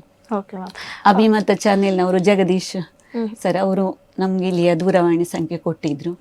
ಹಾಗೆ ಅಭಿಮತ ನಮಗೆ ಮೊದಲೇ ಗೊತ್ತು. ಹಲವಾರು ನಮ್ಮ ಸಾಂಸ್ಕೃತಿಕ ಕಾರ್ಯಕ್ರಮದಲ್ಲಿ ನಿಮ್ಮ ಚಾನೆಲ್ನವರು ಲೈವ್ ನೇರ ಪ್ರಸಾರ ಇತ್ತು. ಇಲ್ಲಿತ್ತು, ಇಲ್ಲಿ ಇದು ಮಂಗಳೂರಲ್ಲಿ ಇತ್ತು ಒಂದು ನವರಾತ್ರಿ ಸಮಯದಲ್ಲಿ. ಅಲ್ಲಿ ಅವರು ಜಗದೀಶ್ ಅವರು ಸಿಕ್ಕಿದ್ರು, ಅಲ್ಲಿ ಪರಿಚಯ ಆಗಿತ್ತು ಅವರದ್ದು. ಆಮೇಲೆ ಹೀಗೆ ನೋಡ್ತಿದ್ದೆ ಅಭಿಮತ ಅಂತ. ಹಾಗೆ ಇಲ್ಲೂ ಒಂದು ನಮ್ಮ ಸಂಸ್ಥೆಯ ಕನ್ನಡದ ಬಗ್ಗೆ ಹೇಳಿಕೊಂದು ಖುಷಿ. ಅಂದರೆ ಕಾಸರಗೋಡಿನಲ್ಲಿ ಒಂದು ಕನ್ನಡ ಸಂಸ್ಥೆ ಇದೆ, ಕನ್ನಡ ಕಾರ್ಯ ಮಾಡ್ತಾ ಇದೆ. ನಮ್ಮಲ್ಲಿ ಹಲವಾರು ಕಲಾವಿದರಿದ್ದಾರೆ. ಅಂದರೆ ನಮ್ಮ ಕಲಾವಿದರು ಇಲ್ಲಿಗೆ ಮೀಸಲಾಗಿಲ್ಲ, ಕಾಸರಗೋಡಿಗಲ್ಲ, ಉಡುಪಿ, ಕುಂದಾಪುರ ಎಲ್ಲ ಕಡೆ, ಗೋಕರ್ಣದಲ್ಲೂ ಇದ್ದಾರೆ. ಗೋಕರ್ಣದಲ್ಲೂ ನಾವು ಕಾರ್ಯಕ್ರಮ ನಡೆಸಿದ್ದೆವು. ಆಮೇಲೆ ಇಲ್ಲಿ ಬೆಂಗಳೂರಲ್ಲಿ ನಾವು ನಡೆಸದ ಸ್ಥಳ ಇಲ್ಲ ಅಂತ ಹೇಳ್ಬೋದು. ಅಂದರೆ ಎಲ್ಲ ಕಡೆ ಅಲ್ಲಲ್ಲಿ ಕಲಾವಿದರು ಇರುವ ಕಾರಣ ನಮ್ಗೆ ಇಲ್ಲಿಂದ ಹೋಗ್ಬೇಕು ಅಂತ ಇಲ್ಲ, ಅಲ್ಲೇ ಸಂಪರ್ಕ ಮಾಡಿ ಕಾರ್ಯಕ್ರಮ ಮಾಡ್ತಾರೆ. ಈಗ ನಮ್ಮ ಈ ಒಂದು ಕಾರ್ಯಕ್ರಮದ ಟೈಟಲ್ ಗಡಿನಾಡ ಕನ್ನಡತಿ ಅಂತ ಹೇಳಿ. ಸೊ ಈ ಗಡಿನಾಡ ಕನ್ನಡತಿ ಅನ್ನುವಂತಹ ಒಂದು ಹೆಸರು ನಿಮಗೆ ಹೇಗೆ ಬಂತು? ಯಾರು ಈ ಒಂದು ಬಿರುದನ್ನು ಕೊಟ್ಟರು ನಿಮಗೆ ಅಂತ? ನಮ್ಗೊಂದು ಕಥಾಬೇಂದು ಪ್ರಕಾಶನದ ಶ್ರೀ ಪ್ರದೀಪ್ ಕುಮಾರ್ ಸರ್ ಅವರು ಕಿನ್ನಿಗೋಡಿಯಲ್ಲಿ ನಡೆದ ಒಂದು ಕಾರ್ಯಕ್ರಮದಲ್ಲಿ ಗಡಿನಾಡ ಕನ್ನಡತಿ ಅಂತಲೇ ಒಂದು ಸ್ಮರಣಿಕೆ ಕೊಟ್ಟಿದ್ರು. ಅದು ನಮ್ಗದು ಇನ್ನೂ ಪ್ರೇರಣೆ ಕೆಲಸ ಮಾಡಲಿಕ್ಕೆ, ಸ್ಫೂರ್ತಿ ಅಂತ. ಅಂದ್ರೆ ಒಂದೊಂದು ಪ್ರಶಸ್ತಿಗಳು ನಮ್ಮನ್ನು ಹಲವಾರು ಕಾರ್ಯಕ್ರಮಗಳಿಗೆ ನಡೆಸಲಿಕ್ಕೆ ಒಂದು ಉತ್ತೇಜನ ಕೊಡ್ತದೆ ಅಂತ ಹೇಳಿದ್ರೆ. ಸೊ ಇಲ್ಲಿವರೆಗೆ ಯಾವುದೆಲ್ಲ ಪ್ರಶಸ್ತಿಗಳು ನಿಮ್ಗೆ ದೊರೆತಿದೆ ಅಂತ ಹೇಳಿದ್ರೆ? ಪ್ರಶಸ್ತಿ ತುಂಬಾ ಲಭಿಸಿದೆ. ಈಗ 230 ಕಾರ್ಯಕ್ರಮ ಆಯ್ತಲ್ಲ, ಈಗ 211 ಕಾರ್ಯಕ್ರಮವು ನಾವು ಹೊರಗಡೆ ನಡೆಸಿದ್ದು. ಇತ್ತೀಚೆಗೆ ನಾವು ಒಂದು 10-20 ಕಾರ್ಯಕ್ರಮ ಮನೆಯಲ್ಲಿ ನಡೆಸಿದ್ದು. ಆ 211 ಕಾರ್ಯಕ್ರಮದಲ್ಲೂ ಪ್ರತಿಯೊಂದು ದೇವಸ್ಥಾನದಲ್ಲೂ ಸಂಘ ಸಂಸ್ಥೆಗಳಿಂದಲೂ ಗೌರವ ಪುರಸ್ಕಾರ ಲಭಿಸಿತ್ತು. ಅದರಲ್ಲಿ ಕಲಾ ಸಂಸ್ಕೃತಿ ಸಾರಥಿ, ಆಮೇಲೆ ಇದು ಸಾಹಿತ್ಯ ರತ್ನ, ಹಲವಾರು ಅಂದ್ರೆ ಪ್ರಶಸ್ತಿ ಅಂದ್ರೆ ನೆನಪು ಇಟ್ಟುಕೊಳ್ಳುವಂತಹ ಯಾವ್ದಾದ್ರು ಒಂದು ಸ್ಮರಣಿಕೆ ಅಥವಾ ಬಿರುದು ನೆನಪಿದೆಯಾ ಯಾವ್ದಾದ್ರು? ಅದೇ ಕಲಾ ಸಂಸ್ಕೃತಿ ಸಾರಥಿ ಅಂತ, ಅವರು ಭವ್ಯ ಶ್ರೀರಯ್ಯ ಅವರು ಅಲ್ಲಿ ಇಲ್ಲೇ ಅಲ್ಲಿ ಕಳತ್ತೂರು ಬಂಬ್ರಾಣ ಅಲ್ಲಿ ಕೊಟ್ಟ ಸ್ಮರಣಿಕೆಯಲ್ಲಿ ಕಲಾ ಸಂಸ್ಕೃತಿ ಸಾರಥಿ ರಾಯಭಾರಿಯಾಗಿ ಅದೊಂದು. ಮತ್ತೆ ಎಲ್ಲವೂ ನಮ್ಗೆ ಹೊಸ್ತೆ ಅದು. ಪ್ರತಿಯೊಂದು ಪ್ರಶಸ್ತಿ ಪುರಸ್ಕಾರವು ನಮ್ಗೆ ಅದೊಂದು ಎಲ್ಲವೂ ಒಂದು ಖುಷಿ ಕೊಡುವಂಥದ್ದು, ಯಾವುದನ್ನು ಅಲ್ಲಗೆಳೆಯುವಾಗಿಲ್ಲ. ಯಾಕೆಂದ್ರೆ ಒಂದೊಂದು ಹೆಸರಲ್ಲಿ, ಈಗ ಗಜರತ್ನ ಪ್ರಶಸ್ತಿ ಅಂತ ಹೇಳಿ ಅದು ಬೆಂಗಳೂರಲ್ಲಿ ಕರವೇ ಗಜಸೇನೆ. ಹಾಗೆ ಇಲ್ಲಿ ಒಂದು ಹೇಳಲೇಬೇಕು, ಯಾಕೆಂದ್ರೆ ಇಲ್ಲಿ ನಾವು ಹಲವಾರು ಸಾಹಿತ್ಯ ಸಂಘ ಸಂಸ್ಥೆಗಳಿದೆ ಅಲ್ಲ, ಅದರ ಕೇರಳ ಅಧ್ಯಕ್ಷರು ನಾವು. ಇಲ್ಲಿ ಕೇಂದ್ರ ಕನ್ನಡ ಸಾಹಿತ್ಯ ವೇದಿಕೆ ಅಂತ ಹಾಸನ ಅವರ, ಬೆಂಗಳೂರು ಅದರ ಮೂಲ, ಅದರ ಕೇರಳ ಅಧ್ಯಕ್ಷರು. ಕರ್ನಾಟಕ ಚುಟುಕು ಸಾಹಿತ್ಯ ಪರಿಷತ್ ಅದರ ಕೇರಳ ಅಧ್ಯಕ್ಷರು ನಾನೇ. ಹಾಗೆ ಹೀಗೆ ಸಿದ್ದೇಶ್ವರ ಸಾಹಿತ್ಯ ವೇದಿಕೆ, ಗುರುಕುಲ, ಹೆಣ್ಣು ಜಗದ ಕಣ್ಣು, ಹಾಗೆ ಒಂದು 11-15 ಸಾಹಿತ್ಯ ಬಳಗ ಇದೆ ಅಲ್ಲ, ಸಾಹಿತ್ಯ ಸಂಸ್ಥೆ ಅದರೆಲ್ಲ ಕೇರಳ ಅಧ್ಯಕ್ಷರು ನಾನು. ಅದು ಈಗಲ್ಲ, 3-5 ವರ್ಷಗಳ ಹಿಂದೆ ನನ್ನನ್ನು ನೇಮಿಸಿದ್ರು. ಒಂದು ಅವಕಾಶ ಆಗ್ಲೇ ಅದು ಹೇಗೆ ನಮ್ಗೆ ಫಸ್ಟ್ ವೇದಿಕೆ ಕೊಟ್ಟದ್ದು ಮಂಗಳೂರಿನ ಇವರು ರೇಮಂಡ್ ಡೆಕೋನ ತಾಕೋಡೆ ಅಂತ. ಅವರು ಪ್ರಥಮ ವೇದಿಕೆಯಲ್ಲಿ ಅಧ್ಯಕ್ಷರಾಗುವ ಯೋಗ ನನಗಿತ್ತು. ಮಂಗಳೂರಲ್ಲಿ ಅದು ನಡೆದದ್ದು. ಕವಿಗೋಷ್ಠಿ ಅಧ್ಯಕ್ಷರು, ಕಾರ್ಯಕ್ರಮದ ಅಧ್ಯಕ್ಷರಾಗಿ ಆ ಥರ ನನಗೆ ಆಹ್ವಾನ ಕೊಟ್ಟಿದ್ರು. ಅದು ನಿಜಕ್ಕೂ ಒಂದು ಆಶ್ಚರ್ಯ. ಅದು ಪ್ರಥಮ ವೇದಿಕೆಯಲ್ಲಿ ಹಾಗೆ ಸಿಗೋದೊಂದು ಭಾಗ್ಯ ಅಲ್ಲ. ಅಲ್ಲಿಂದ ಪ್ರಾರಂಭ ಆದ ನಮ್ಮ ಪ್ರಯಾಣ, ಸಾಹಿತ್ಯ ಸಾಂಸ್ಕೃತಿಕ ಪ್ರಯಾಣ ಇವತ್ತಿನವರೆಗೂ ಎಲ್ಲೂ ನಿಲ್ಲಿಲ್ಲ. ಅಂದ್ರೆ ನಿರಂತರತೆ ಅಂತ ಹೇಳುದಿಲ್ಲ, ಕಂಟಿನ್ಯೂಷನ್, ಎಲ್ಲೂ ನಿಲ್ಲುದಿಲ್ಲ ಅಂತ ಹೇಳಿ. ಅಲ್ಲಿ ಜಾಸ್ತಿ ಆಗುದು, ಕಡಿಮೆ ಅಂತೂ ಆಗುದಿಲ್ಲ. ಈಗ ತಿಂಗಳಿಗೆ 17-20 ಕಾರ್ಯಕ್ರಮ ಎಲ್ಲ ನಡೆಸಲಿಕ್ಕೆ ನಮ್ಗೆ ಆರೋಗ್ಯ ಬೇಕಲ್ಲ. ಈಗ ಎಷ್ಟೇ ಇದಿದ್ರು ದುಡ್ಡಿದ್ರು ಸಾಲದು ನಮಗೆ. ಆ ಒಂದು ಆರೋಗ್ಯ, ಓಡಾಡಬೇಕು, ಸಂಘಟನೆ ಮಾಡಬೇಕು. ಒಂದು ಕಾರ್ಯಕ್ರಮ ಒಪ್ಪಿದ್ರೆ ಆ ಸಮಯಕ್ಕೆ ಎಲ್ಲರೂ ತಯಾರಿರ್ಬೇಕು. ಒಬ್ರು ಬರಲಿಲ್ಲ ಅಂತ ಹೇಳಿದ್ರೆ ಕಷ್ಟ. ಹೌದು, ಬೇರೆಯವರನ್ನ ಆ ಸಮಯಕ್ಕೆ ಇದು ಮಾಡುವಷ್ಟು ನಮಗೆ ಇದು ಬೇಕು, ಕೆಪಾಸಿಟಿ. ಮಾತ್ರ ಅಲ್ಲ, ಮನೆಯ ಕೆಲಸವು ಮಾಡಬೇಕು. 2 ಮಕ್ಕಳಿದ್ದಾರೆ, ಪ್ರಣಮ್ಯ ದೇವಿ ಮತ್ತೆ ಪ್ರಖ್ಯಾತ್ ಅಂತ, ಅವರನ್ನು ನೋಡಿಕೊಳ್ಬೇಕು. ಮನೆಯಲ್ಲಿ ವಯಸ್ಸಾದ ಅತ್ತೆ ಇದ್ದಾರೆ, ಸವಿತಾ ಭಟ್, ಅವರು ಪಟ್ಟಿಪಲ ನಾರಾಯಣ್ ಭಟ್ ಅಂತ ಹೇಳಿದಲ್ಲ, ಅವರ ಹೆಂಡತಿ ಅತ್ತೆಯವರು, ಅವರು ವಯಸ್ಸಾಗಿದ್ದವರಿಗೆ ಅವರನ್ನು ನೋಡ್ಕೊಳ್ಬೇಕು. ಮನೆ ಕೆಲಸ, ಈ ವೈದ್ಯ ವೃತ್ತಿ ಬಿಡಲೇ ಇಲ್ಲ. ಎಲ್ಲ ಕೇಳುದು ಹೇಗೆ ನೀವು ವೃತ್ತಿ ಯಾವಾಗ ಮಾಡುದು, ನೀವು ವೈದ್ಯ ವೃತ್ತಿ ಹೇಗೆ ಮಾಡ್ತೀರಿ? ಇಲ್ಲ, ಅದು ಸಾಧ್ಯ ಅಂದ್ರೆ ಅವರಿಗೆಲ್ಲ ಹೇಗೆ ಮಾಡ್ತೀರಿ ಅಂದ್ರೆ ಈ ಕಾರ್ಯಕ್ರಮ ಇರುವಾಗ ಕಾರ್ಯಕ್ರಮ, ಬೇರೆ ಸಮಯದಲ್ಲಿ ಎಲ್ಲ ವೈದ್ಯಕೀಯ ಅಂದ್ರೆ ಮನೆಗೆ ಬಂದ ಕೂಡಲೇ ರಾತ್ರಿ ಎಲ್ಲ ಸಮಯ ಇರುವಾಗ ಅದೇ ಸಮಯ ಮಾಡ್ಕೊಂಡು, ಅಂದ್ರೆ ಕೆಲವೊಂದಷ್ಟು ಕಾರ್ಯಕ್ರಮಗಳು ರಾತ್ರಿ ಅರೇಂಜ್ ಮಾಡ್ತೀರಾ ಅಥವಾ ಬೆಳಿಗ್ಗೆ? ರಾತ್ರಿ ಇರ್ತದೆ ಹೆಚ್ಚಿನ ಕಾರ್ಯಕ್ರಮ, ದೂರ ಎಲ್ಲ 9-10 ಗಂಟೆಗೆ ಇರ್ತದೆ ರಾತ್ರಿ. ಬೆಳಿಗ್ಗೆ ಬಂದು ವೈದ್ಯ ವೃತ್ತಿಯನ್ನ ಕಂಟಿನ್ಯೂ ಮಾಡ್ತೀರಾ? ಹೌದು, ನಮ್ದು ರಾತ್ರಿ ಇದೆ ಅಲ್ಲ. ಈಗ ರಾತ್ರಿ ಮನೆಗೆ ಬರುವಾಗ ಜನ ಇರ್ತಿದ್ರು, ಆಗ ಅವರನ್ನು ನೋಡ್ಬೇಕು. ಆ ತರ ಮಾಡಿದ ಎಷ್ಟೋ ದಿನ ಇದೆ. ಯಾಕೆಂದ್ರೆ ಇಲ್ಲಿ ವೃತ್ತಿ ನಮಗೆ ಬೇಕೇ ಬೇಕಲ್ಲ. ಈಗ ಕಾರ್ಯಕ್ರಮ ನಡೆಸಬೇಕು ಅಂದ್ರೆ ವೃತ್ತಿ ಬೇಕಲ್ಲ, ಇಲ್ಲದಿದ್ರೆ ಅದು ವರಮಾನ ಎಲ್ಲದಕ್ಕೂ ನಮ್ಮ ವೃತ್ತಿ ಜೀವನವೇ ನಮ್ಮನ್ನು ಎಲ್ಲದಕ್ಕೂ ಕೊಂಡೊಯ್ಯಲಿಕ್ಕೆ ಸಾಧ್ಯ. ಹಾಗೆ ಅದಕ್ಕೆ ಈಗ ಮನೆಯಲ್ಲೇ ವೇದಿಕೆ ಕಟ್ಟಿದೆ. ಯಾಕೆಂದ್ರೆ ವೃತ್ತಿ ಜೀವನಕ್ಕೂ ಅಡಚಣೆ ಆಗ್ಬಾರ್ದು. ಮಕ್ಕಳನ್ನು ಎಲ್ಲ ನಿಮ್ಮ ಹಾಸ್ಪಿಟಲ್ಗೆ ಹತ್ರದಲ್ಲೇ ಇದೆ ಮನೆ? ಅದೇ ಅಲ್ಲೇ ಇದೆ. ಮತ್ತೆ ಹೊರಗಡೆಯೂ ಕಾರ್ಯಕ್ರಮ ಮಾಡ್ತೇವೆ ನಾವು. ಈಗ ಮನೆಯಲ್ಲಿ ಕಟ್ಟಿದ್ದೇವೆ ಅಂತೇಳಿ ಮಾಡುದಿಲ್ಲ ಅಂತಲ್ಲ, ಅಲ್ಲಿ ನೋಡ್ಕೊಂಡು ಯಾವ ಸಮಯ ಎಲ್ಲ ನೋಡ್ಕೊಂಡು ಅಲ್ಲೂ ಮಾಡುದು, ಇಲ್ಲಿ ಮಾಡುದು. ಇತ್ತೀಚೆಗೆ ಉಡುಪಿಯ ಸುರೇಶ್ ಅಂತ ಇದ್ದಾರೆ, ಅವರು ನಮ್ಮ ಸಂಸ್ಥೆ ಈಗ ಪ್ರಧಾನ ಕಾರ್ಯದರ್ಶಿಯಾಗಿ ಸೇವೆ ಸಲ್ಲಿಸ್ತಾ ಇದ್ದಾರೆ. ಈಗ ಅವರು ಹಲವಾರು ಯೋಜನೆಗಳನ್ನು ಈಗ ಹಾಕಿ ಕೊಟ್ಟಿದ್ದಾರೆ, ಮುಂದೆ ಹೀಗೆ ಮಾಡುದು ಅಂತೇಳಿ, ಹೇಗೆ ಕಾರ್ಯಕ್ರಮಗಳು. ಅದು ನಮ್ಗೊಂದು ಸುಲಭ ಆಯ್ತು, ಅಂದ್ರೆ ಪ್ಲಸ್ ಆಯ್ತು ಅಂತ. ಅಂದ್ರೆ ಈ ವೃತ್ತಿ ಜೀವನದ ನಡುವೆ ಎಲ್ಲ ಆಗ್ಬೇಕಲ್ಲ. ಆಗ ಆ ಸಮಯದಲ್ಲಿ ಅವರೀಗ ಬಂದು ಈಗ ಎಲ್ಲ ಯೋಜನೆ ಹೇಗೆ ಮುಂದಿನ ಎಲ್ಲ ತಯಾರಿಗಳನ್ನೆಲ್ಲ ಹೇಗೆ ಮಾಡ್ಬೋದು ಅಂತ ಹೇಳುವ ಒಂದು ಎಲ್ಲ ಕರೆಕ್ಟ್ ಪಿಕ್ಚರ್ ಅಂತ ಹೇಳೋದಿಲ್ಲ, ಅದೆಲ್ಲ ಕೊಟ್ಟಾಯಿತು. ಇನ್ನೀಗ ನಡೆಸ್ತಾ ಹೋಗುದು. ನಮ್ಮ ಮನೆಯ ಹತ್ರ ಮಲಯಾಳ ಗೊತ್ತಿರುವ ಕಲಾವಿದರೆಲ್ಲ ಇರುವುದು, ಅವರಿಗೀಗ ಕನ್ನಡ ಕಲಿಸ್ಬೇಕು. ಕನ್ನಡ ಕಾರ್ಯಕ್ರಮ ಸೊ ಆಸಕ್ತಿಯಿಂದ ಕಲಿತಾ ಇದ್ದಾರೆ. ಇಲ್ಲ, ಅದೇ ಅವರಿಗೀಗ ನಾವು ಕನ್ನಡ ಕಾರ್ಯಕ್ರಮ ಮಾಡಿ ಅಂತ ಹೇಳಿದ್ರೆ ಅವರು ಕನ್ನಡ ಕಲಿತು ಈಗ ಹೆಚ್ಚಿನವರಿಗೆ ಹಾಗೆ ಕಲಿಸಿ ಆಗಿದೆ. ಈಗ ಹೊಸ ಕಲಾವಿದರನ್ನು ಹುಡುಕ್ತಾ ಇದ್ದೇವೆ. ಅಂದ್ರೆ ನಮ್ದು ಹೊಸ ಹೊಸ ಕಲಾವಿದರನ್ನು ಅನ್ವೇಷಣೆ ಮಾಡಿ ಅವರಿಗೆ ವೇದಿಕೆ ಕೊಟ್ಟು ಅವರನ್ನು ಜಗತ್ತಿಗೆ ಪರಿಚಯಿಸುದು. ಅಂದ್ರೆ ಮೊದಲಿದ್ದವರು ಇದ್ದಾರೆ, ಅದರ ಜೊತೆಗೆ ಅಂದ್ರೆ ಹೊಸತನವನ್ನು ಕೊಡಬೇಕು ಅಂತ, ಅದೇ ಆಗ್ಬಾರ್ದು. ಹಾಗೆ ಇನ್ನೀಗ ಸಂಘಟನೆ ಒಂದು ಸ್ಕೂಲಿಗೆ ಹೋಗಿ ಮನೆ ಮನೆಗೆ ಹೋಗಿ ಮನೆ ಮನೆ ಅಭಿಯಾನ ಮೊದಲು ಮಾಡ್ತಾ ಇದ್ದೆವು. ಇನ್ನೀಗ ಅದನ್ನು ಇನ್ನು ಮುಂದುವರಿಸಬೇಕು. ಮನೆ ಮನೆಗೆ ಹೋಗಿ ಕನ್ನಡ ಗೊತ್ತಿರೋರನ್ನು ಕರೆದು ಮನೆಯಲ್ಲಿ ಕಾರ್ಯಕ್ರಮ ಮಾಡಲಿಕ್ಕೆ ಕನ್ನಡದ ಬಗ್ಗೆ. ಹಾಗೆ ಅಂದ್ರೆ ನಮ್ದು ಇದು ಎಲ್ಲವೂ ಹೀಗೆ ಸುಮ್ಮನೆ ಕೂತ್ಕೊಂಡು ಗೊತ್ತಿಲ್ಲ, ಏನೋ ಒಂದು ಮಾಡ್ತಾ ಇರಬೇಕು. ಅದು ಕಲ್ಲಡ್ಕ ಶ್ರೀರಾಮ ಸ್ಕೂಲಲ್ಲಿ ಅಲ್ಲಿ ನಮ್ಗೆ ಅದೇ ಥರ ಅಲ್ಲಿಂದ ನಮ್ಗೆ ಅದೊಂದು ಶಕ್ತಿ, ಸ್ಫೂರ್ತಿ, ಧೈರ್ಯ ಅಂತ ಹೇಳ್ಬೋದು ಕೆಲಸಕ್ಕೆ. ಅಲ್ಲಿ ಒಂದಷ್ಟು ಮಾತುಕತೆಗಳನ್ನ ಮಾಡ್ಕೊಂಡು ಬಂದ್ವಿ. ಸೊ ಸಾಹಿತಿ ಅಂತ ಬಂದಾಗ ನೀವು ಬರೆದಂತಹ ಪುಸ್ತಕ, ನಿಮ್ಮ ಮೊದಲ ಪುಸ್ತಕ ಯಾವುದು, ಅದನ್ನು ಯಾವ ರೀತಿ ಬಿಡುಗಡೆ ಮಾಡಿದ್ರಿ, ಇದ್ರ ಬಗ್ಗೆ ಒಂದು ಸ್ವಲ್ಪ ಹೇಳಿ. ಪ್ರಕೃತಿ ಕೃತಿ. ಅದ ಮನೆಯಲ್ಲೇ ದೊಡ್ಡ ಕಾರ್ಯಕ್ರಮ ನಡೆಸಿ ಸಾಂಸ್ಕೃತಿಕ ಕಾರ್ಯಕ್ರಮ ಇತ್ತು ನಮ್ಮ ಮನೆಯಲ್ಲೇ. ಪ್ರಕೃತಿ ಆಯುರ್ವೇದ ಆಸ್ಪತ್ರೆ, ನಮ್ಮ ಮನೆಯ ಹೆಸರು ಶ್ರೀಗಿರಿ ನಿಲಯ, ಆಸ್ಪತ್ರೆ ಹೆಸರು ಪ್ರಕೃತಿ. ಹಾಗೆ ಈಗ ಇದು ನನ್ನ ಪುಸ್ತಕ, ಇದರಲ್ಲಿ ಪ್ರಕೃತಿ ಅಂತಲೇ ಹೆಸರು. ಮತ್ತೆ ಇದರ ಚಿತ್ರಣ ಇದೆಲ್ಲ ನಮ್ಮ ಮನೆಯ ಉದ್ಯಾನವನ. ಹಾಗೆ ಇದನ್ನು ಮನೆಯಲ್ಲೇ ಲೋಕಾರ್ಪಣೆ ಮಾಡಿದ್ದು. ಸೊ ಅಂದ್ರೆ ಯಾವ ರೀತಿ ಲೋಕಾರ್ಪಣೆ ಮಾಡುವ ಐಡಿಯಾ ಬಂತು? ಅಂದ್ರೆ ಪ್ರಕೃತಿ ಅನ್ನುವಂಥ ಹೆಸರು ಯಾಕಿಟ್ರಿ? ಸೊ ಏನಿತ್ತು ಆ ಒಂದು ಪುಸ್ತಕದ ಒಳಗೆ? ಅದರಲ್ಲಿ ಜೀವನಕ್ಕೆ ಸಂಬಂಧಪಟ್ಟ ಎಲ್ಲ ಇದಿದೆ, ಆರೋಗ್ಯದ ಮಾಹಿತಿಗಳಿದೆ.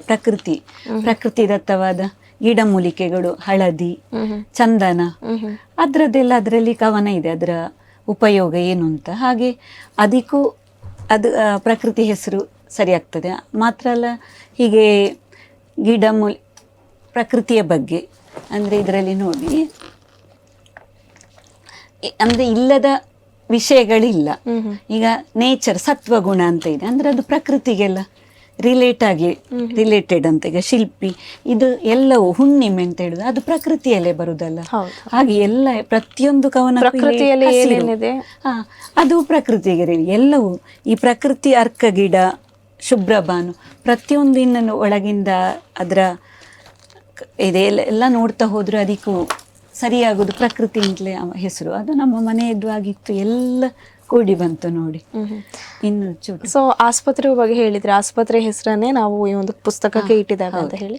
ಸೊ ಈ ಆಸ್ಪತ್ರೆ ಯಾವಾಗ ಕಟ್ಟಿದ್ರಿ? ಈ ಆಸ್ಪತ್ರೆ ನೀವು ಮದುವೆ ಆದ ನಂತರವೇ ಕಟ್ಟಿರುವಂತದ್ದು? ಹೌದು. ಸೊ ಯೋಜನೆ ಹೇಗೆ ಬಂತು ಒಂದು ಆಸ್ಪತ್ರೆ ಕಟ್ಟಬೇಕು ಅಂತ ಹೇಳಿ? ನಮ್ದು ಪೊಟ್ಟಿಪ್ಪಲ ಅಲ್ಲಿ ಮನೆ ಇತ್ತು, ಆ ಮನೆಯಲ್ಲೂ ನಾವು ವೈದ್ಯಕೀಯ ಪ್ರಾಕ್ಟೀಸ್ ಅನ್ನು ಮಾಡ್ತಾ ಇದ್ದೆವು.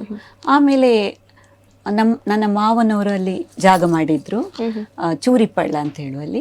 ಅಲ್ಲಿ ಮಾವನ ಒಂದು ಕನಸಾಗಿತ್ತು, ಅಲ್ಲೊಂದು ಆಸ್ಪತ್ರೆ ಕಟ್ಟಬೇಕು ಅಂತ ಹೇಳಿ. ಆದರೆ ಅದು ಆಗಿರಲಿಲ್ಲ ಅವರಿಗೆ ಮಾಡಲಿಕ್ಕೆ. ಈಗ ನಾವು ಅದನ್ನು ಅಲ್ಲಿ ಒಂದು ಆಸ್ಪತ್ರೆ ಕಟ್ಟಿ ಈಗ ಯಶಸ್ವಿ 12 ವರ್ಷ ಮೇಲಾಯಿತು. ವೈದ್ಯಕೀಯ ವೃತ್ತಿ 22 ವರ್ಷ. ಆದರೆ ಆಸ್ಪತ್ರೆ ನಮ್ಮ ಸ್ವಂತ ಆಸ್ಪತ್ರೆ, ಅದು ಕಟ್ಟಿ ಒಂದು 12 ವರ್ಷ ಮೇಲಾಯ್ತು. 12 ವರ್ಷ ಮೇಲಾಯ್ತು. ಸೊ ಯಾವುದೆಲ್ಲ ಫೆಸಿಲಿಟಿ ಇದೆ ಅಲ್ಲಿ? ಪಂಚಕರ್ಮ ಫೆಸಿಲಿಟಿ ಇದೆ, ಆಮೇಲೆ ಎಲ್ಲ ಆಯುರ್ವೇದಿಕ್ ಎಲ್ಲ ಔಷಧಿಗಳು ಲಭ್ಯ ಇದೆ. ಈಗ ಅಲ್ಲಿ ಬಡವರಿಗೆ ನಾವೀಗ ತುಂಬಾ ಜನರಿಗೆ ಉಚಿತ ಚಿಕಿತ್ಸೆ ಕೊಡ್ತಾ ಬಂದಿದ್ದೇವೆ. ಮುಂದೆಯೂ ಹಾಗೆ, ಈಗ ಯಾರಿಗಾದ್ರೂ ಕಷ್ಟದಲ್ಲಿದೆ ಅಂತ ಹೇಳಿದ್ರೆ ಅದು ನಾವು ದುಡ್ಡು ತಗೊಳ್ಳದೆ ಫ್ರೀಯಾಗಿ. ಸೊ ಯಾವ ರೀತಿ ಅಂದ್ರೆ ಅವರಾಗೆ ಹೇಳಿದ ನಂತರ ನೀವು ಕೊಡ್ತೀರಾ ಅಥವಾ ಯಾವ ರೀತಿ? ಇಲ್ಲ, ಈಗ ಬರುವಾಗಲೇ ಹೇಳ್ತಾರೆ ನಮ್ಗೇನಿಲ್ಲ, ನಮಗೆ ಸ್ವಲ್ಪ ಅದು ಅಂದರೆ ಹಾಗೆ ನಾವು ಏನೂ ಇಲ್ಲ ಹೋಗಿ ನಾವು ಕೊಡೋದಿಲ್ಲ ಅಂತ ಇದುವರೆಗೆ ಹೇಳಿದ್ದದಿಲ್ಲ. ಪ್ರತಿಯೊಬ್ಬರಿಗೂ ಅಲ್ಲಿ ಕೊಟ್ಟಿದ್ದೇವೆ, ಕಳಿಸ್ಲಿಲ್ಲ ಕೈಯನ್ನು. ಹೀಗೆ ದುಡ್ಡಿಲ್ಲದವರಿಗೆ, ಮತ್ತು ಹಲವರಿಗೆ ಕನ್ಸಲ್ಟಿಂಗ್ ಫೀಸ್ ಕೊಡ್ಲಿಕ್ಕೆ ಆಗುದಿಲ್ಲ ಅಂಥವರಿಗೂ ನಾವು ಏನು ಹೇಳಲಿಲ್ಲ. ಅವರು ಹಾಗೆ ಹಸ್ಬೆಂಡ್ ಗಿರೀಶಾಗ ಅವರು ಏನು, ಅವರಿಗೆ ಇನ್ನೊಂದು ಕಡೆ ಕ್ಲಿನಿಕ್ ಇದೆ, ಬೇತುರ್ಪಾರ ಅಂತ, ಕಾನತ್ತೂರು ಹತ್ರ ಶ್ರೀಕೃಷ್ಣ ಕ್ಲಿನಿಕ್ ಇದೆ. ಸೊ ಅಲ್ಲಿ ಕ್ಲಿನಿಕ್ ಅನ್ನ ನೋಡ್ಕೊಂಡು ಇಲ್ಲಿ ಅವರಿಗೆ ಹಗಲಲ್ಲಿ ಡ್ಯೂಟಿ, ರಾತ್ರಿ ಮನೆಯಲ್ಲಿ 6 ಗಂಟೆಗೆ 5-6 ಗಂಟೆಗೆ ಬರ್ತಾರೆ, ರಾತ್ರಿ ಇಲ್ಲಿ ಇದ್ ಮಾಡ್ತಾರೆ. ಇಲ್ಲಿ ಡ್ಯೂಟಿ ಮಾಡ್ತಾರೆ. ಸೊ ಎಷ್ಟು ಡಾಕ್ಟರ್ಸ್ ಇದ್ದಾರೆ ಇಲ್ಲಿ, ಅಥವಾ ನೀವಿಬ್ಬರೇ ಡಾಕ್ಟರ್ಸ್ ಈ ಒಂದು ಹಾಸ್ಪಿಟಲ್ ಅಲ್ಲಿ ಇರುವಂತದ್ದು? ನಮ್ಮ ಹಾಸ್ಪಿಟಲ್ ಅಲ್ಲಿ ನಾವಿಬ್ರೆ, ನಾನು ಮತ್ತೆ ಅವ್ರು ಮಾತ್ರ. ಸೊ ಬೇರೆ ಯಾರು ಅಂದ್ರೆ ವೃತ್ತಿಗೆ ಅಂತ ಇಲ್ಲ? ಇಲ್ಲ, ಆ ತರ ಮಾಡ್ಲಿಲ್ಲ. ಈಗ ನಾವೇ ಎಲ್ಲ ಅದನ್ನು ಮೇಂಟೈನ್ ಮಾಡ್ತಾ ಮ್ಯಾನೇಜ್ ಮಾಡ್ಕೊಂಡು ಹೋಗ್ತಾ ಇದ್ದೀರಾ. ಸೊ ಇನ್ನು ನೆಕ್ಸ್ಟ್ ನಿಮ್ಮ ಕೃತಿ ಅಥವಾ ಏನಾದರೂ ಸಾಹಿತಿ ಬಿಡುಗಡೆ ಆಗ್ಲಿಕ್ಕಿದೆಯಾ? ಇದೆ. ಇದೀಗ 300 ಕವನ, 300 ಅಲ್ಲ 500 ಕವನ, ಅದೇ ನಾನು ಹೇಳಿದೆಲ್ಲ, DTP ಎಲ್ಲ ಮಾಡಿಸಿ ಆಗಿದೆ. ಇನ್ನೊಂದು ಸಮಯ ನೋಡ್ಕೊಂಡು ಎಲ್ಲಾದ್ರೂ ಅದನ್ನು ಲೋಕಾರ್ಪಣೆ ಮಾಡ್ಬೇಕು. ಸೊ ಅದಕ್ಕೆ ಈಗ ಸಮಯ ಸಾಕಾಗ್ತದೆ. ಈಗ ಒಂದು ಪುಸ್ತಕ ಬಿಡುಗಡೆ ಅಂತ ಹೇಳಿದ್ರೆ ಲೋಕಾರ್ಪಣೆ ಮಾಡ್ಬೇಕು ಅಂತ ಹೇಳಿದ್ರೆ ಈಗ ಇದು ಸಮಯ ಎಷ್ಟು ಬೇಕು ಅಂತ ಹೇಳಿದ್ರೆ ಏನು ಮಾಡ್ಲಿಕ್ಕೂ ಸಾಧ್ಯ ಇಲ್ಲ, ಬೇರೆ ಕೆಲಸ. ಈಗ ನಮ್ಗೆ ಸಾಂಸ್ಕೃತಿಕ ಕಾರ್ಯಕ್ರಮವನ್ನು ನಿಲ್ಲಿಸುವಾಗಿಲ್ಲ, ಅದು ನಿರಂತರ ನಡೀತಾ ಬೇಕು. ಅದರಿಂದ ಎಲ್ಲ ವೃತ್ತಿ ಇದು ಮಾಡ್ತಾ ಹೋಗುವಾಗ ನಮ್ಗೆ ಅದು ಸಮಯ ಸಾಕಾಗೋದಿಲ್ಲ ಅಂತ ಹೇಳಿ ಅದು ಪೆಂಡಿಂಗ್ ಇದೆ. ಸೊ ಈಗ ಒಂದು ಪುಸ್ತಕ ಬಿಡುಗಡೆಗೊಳಿಸಬೇಕು ಅಂತಿದ್ರೆ ಯಾವುದೆಲ್ಲ ಒಂದು ಪ್ರೊಸೀಜರ್ ಇದೆ ಅದಕ್ಕೆ? ಅದು ಮೊದಲಿಗೆ ಅದು DTP ಮಾಡಿಸೋದೆ, ಅದನ್ನು ಕರೆಕ್ಷನ್ ಮಾಡಿಸೋದು ಅಂತೇಳಿ ಇಲ್ಲ ಸರಿಯಾಗಿ ಅದಾಗಿ. ಆಮೇಲೆ ಅದಕ್ಕಿರುವ ಪಿಕ್ಚರ್ಸ್ ಒಂದೊಂದು ಇದಕ್ಕೆ ಅದನ್ನು ಬೇಕಾದಾಗೆ ಪಿಕ್ಚರ್ಸ್ ಅದು ಯಾವುದೊಂದು ಸೆಲೆಕ್ಟ್ ಮಾಡಿ ರೆಡಿ ಮಾಡಿ. ಈಗ ಇದರಲ್ಲಿ ಪಿಕ್ಚರ್ಸ್ ಇದೆ, ತುಂಬ ಫೋಟೋಸ್ ಕಲೆಕ್ಟ್ ಮಾಡಬೇಕು, ಆ ಕವನಕ್ಕೆ ಸುಟೇಬಲ್ ಫೋಟೋಸ್. ಆಮೇಲೆ ಬೆನ್ನೋಡಿ, ಹಿನ್ನೋಡಿ, ಫ್ರಂಟ್ ಪೇಜ್, ಬ್ಯಾಕ್ ಪೇಜ್, ಮತ್ತು ಅದೆಷ್ಟು ಪುಟಗಳು ಎಲ್ಲ, ಅದಕ್ಕಿರುವ ಕೆಲಸ ಅಷ್ಟಿಷ್ಟ ಅಲ್ಲ. ಹಾಗಿರುವಾಗ ಸಮಯ ಬೇಕಲ್ವ ಅಂತ ನಾವು ಮತ್ತೆ ಈಗ ಅದೇ ಮುಂದಿನ ದಿನಗಳಲ್ಲಿ ಅದೇ ಹೇಳ್ತೇವೆ ನಾವು ಲೋಕಾರ್ಪಣೆ ಮಾಡುವ ದಿವಸ. ಮತ್ತೆ ನಮ್ಮ ಉಪಾಧ್ಯಕ್ಷರನ್ನು ಈ ಸಂದರ್ಭದಲ್ಲಿ ಹೇಳಲೇಬೇಕು, ಅಚ್ಯುತ ಭಟ್ ಅಂತ. ಅವರು ನಿರಂತರ 3 ವರ್ಷಗಳಿಂದ ನಮ್ಮ ಜೊತೆ ಇದ್ದು ನಿರಂತರ ಕಾರ್ಯಕ್ರಮಗಳಿಗೆ ಸಹಾಯ ಮಾಡ್ತಾ ಬಂದಿದ್ದಾರೆ. ಇವತ್ತು ಬಂದಿದ್ದಾರೆ ಅವರು ನಮ್ಮ ಜೊತೆ. ಹಾಗೆ ಅವರೆಲ್ಲ ಇರುವ ಕಾರಣ ಈಗ ಸಂಸ್ಥೆಯನ್ನು ನಡೆಸಲಿಕ್ಕಾಯ್ತು ಅಂತ ಹೇಳೋದು. ಓಕೆ ಮ್ಯಾಮ್, ಈಗ ಒಂದು ಕಾರ್ಯಕ್ರಮದ ಕೊನೆಯ ಭಾಗದಲ್ಲಿ ನಿಮ್ಮ ಈ ಒಂದು ಜರ್ನಿಯ ಬಗ್ಗೆ, ಅಂದರೆ ಸ್ಪೋರ್ಟ್ಸ್ ಮ್ಯಾನ್ ಆಗಿದ್ರಿ, ಹಾಗೆ ವೈದ್ಯ ವೃತ್ತಿಯನ್ನು ಮಾಡ್ತಾ ಇದ್ದೀರಾ, ಹಾಗೆ ಸಾಹಿತಿಕಾರರಾಗಿ ಕೂಡ ಕೆಲಸ ಮಾಡ್ತಾ ಇದ್ದೀರಾ, ಸಾಂಸ್ಕೃತಿಕ ಕ್ಷೇತ್ರದಲ್ಲಿ ನಿಮ್ಮ ಒಂದು ಅಂದರೆ ಈ ಕರ್ನಾಟಕಕ್ಕೆ ಆಗಿರ್ಬೋದು ಕನ್ನಡಕ್ಕೆ ನಿಮ್ಮದೇ ಒಂದು ಕೊಡುಗೆಯನ್ನು ನೀಡ್ತಾ ಬಂದಿದ್ದೀರಾ. ಸೊ ಹೇಗನಿಸ್ತಾ ಇದೆ ಒಂದು ನಿಮ್ಮ ಜೀವನ? ಅದೇ ನಾನು ಹೇಳೋದು ಹೀಗೆ, ಎಂತ ಯಶಸ್ಸು ಬೇಕು ಅಂತಾದರೆ ಈಗ ಯಶಸ್ಸು ನಮ್ಮ ಪ್ರಯತ್ನ ಬೇಕು ಅಂತ. ಪ್ರತಿ ಯಶಸ್ಸಿಗೆ ಅಂದರೆ ಅದರ ಹಿಂದಿನ ಪ್ರಯತ್ನ ಮತ್ತು ಶ್ರಮ, ಮತ್ತೊಂದು ಯೋಗ್ಯತೆ ಮತ್ತು ಯೋಗ, ಇದೆರಡು ಕೂಡಿ ಬಂದರೆ ಅಂಥವರ ಬೆಳವಣಿಗೆಯನ್ನು ತಡಿಲಿಕ್ಕೆ ಯಾರಿಂದಲೂ ಸಾಧ್ಯ ಇಲ್ಲ. ಮತ್ತು ದೈವ ಬಲ, ಈಗ ಕಾಡುವ ಶಕ್ತಿ ಹಲವಾರಿದ್ರು ಅಂದರೆ ಕಾಡ್ತಾರಲ್ಲ, ಅದಕ್ಕಿದೆ ಕಾಪಾಡುವ ಶಕ್ತಿ ಒಂದೇ ಇದ್ದರೆ ನಮಗೆ ಈಗ ಏನು ಬೇಕಿದ್ರು ಸಾಧಿಸ್ಬೋದು ಅಂತ. ಅದು ಮತ್ತೊಂದು ನಾನು ಹೇಳೋದು ಇಷ್ಟೇ, ಅಳೆದು ಬದುಕುವವರ ಮುಂದೆ ಬೆಳೆದು ಬದುಕು ಅಂತ. ಅಂದರೆ ಆ ರೀತಿ ಹೋಗಬೇಕು ನಾವು ಅಂತ, ಎಲ್ಲೂ ನಿಲ್ಬಾರ್ದು, ಬೆಳೀತಾ ಹೋಗಬೇಕು. ಅದಕ್ಕೆ ಈ ಎಲ್ಲ ದೈವ ಬಲ ಒಂದೇ. ನಾನು ಜೀವನದಲ್ಲಿ ಕಂಡುಕೊಂಡದ್ದು ಏನಂದರೆ ದೈವ ಬಲದ್ದೇ ಇರೋದು.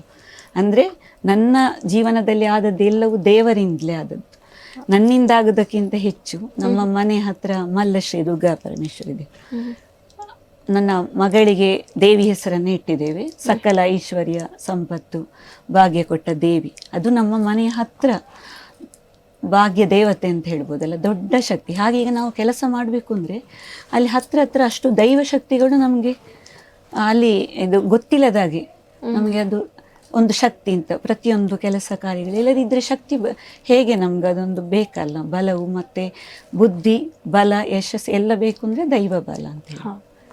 ಓಕೆ ಮ್ಯಾಮ್, ಒಂದು ಕಾರ್ಯಕ್ರಮಕ್ಕೆ ಬಂದು ನಿಮ್ಮ ಒಂದು ಸಾಹಿತ್ಯ ಕ್ಷೇತ್ರ ಆಗಿರ್ಬೋದು, ನಿಮ್ಮ ವೈದ್ಯ ವೃತ್ತಿ ಆಗಿರ್ಬೋದು, ಎಲ್ಲದರ ಬಗ್ಗೆ ನಮ್ಮ ಜೊತೆ ಹಂಚಿಕೊಂಡಿದ್ದೀರಾ. ಸೊ ನಿಮ್ಮ ಸಾಂಸ್ಕೃತಿಕ ಕ್ಷೇತ್ರ ಆಗಿರ್ಬೋದು, ನಿಮ್ಮ ಸಾಹಿತ್ಯ ಕ್ಷೇತ್ರ ಇನ್ನಷ್ಟು ಮುಂದುವರಿಲಿ ಅಂತ ಹೇಳ್ತಾ ನಮ್ಮ ಈ ಒಂದು ಕಾರ್ಯಕ್ರಮವನ್ನು ಮುಗಿಸ್ತಾ ಇದ್ದಾನೆ. ಅಭಿಮತ ವಾಹಿನಿಗಳಿಂದ ನಿಮಗೆ ಒಂದು ತಾಯಿ ಭುವನೇಶ್ವರಿ, ಈಗ ನಾವು ಕೆಲಸ ಮಾಡೋದೇ ಕನ್ನಡಕ್ಕೆ. ಈಗ ಮುಂದಿನ ನಮ್ಮ ಹೇಳುದು ಕೆಲಸವೇ ಕನ್ನಡಕ್ಕೋಸ್ಕರ ಮೀಸಲು.